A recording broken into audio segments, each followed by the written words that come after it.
السلام علیکم ورحمۃ اللہ وبرکاتہ۔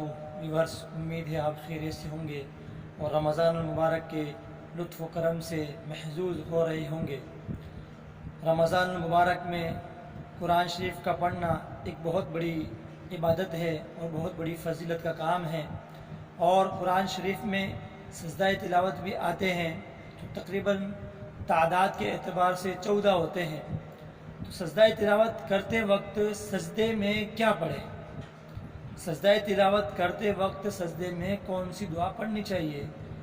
جو دعا ثابت ہے وہ یہ ہے کہ جب سجدے میں جائے تو اللہ اکبر کہتے ہوئے سجدے میں جائے اور پھر پڑھے اللہم لک سجدت وبک آمنت وعلیک توکلت، اللہم لک سجدت وبک آمنت وعلیک توکلت، اے اللہ میں نے تجھے ہی سجدہ کیا ہے اور تجھ پر ہی ایمان لایا ہوں اور تیری ذات پر ہی میرا بھروسہ ہے۔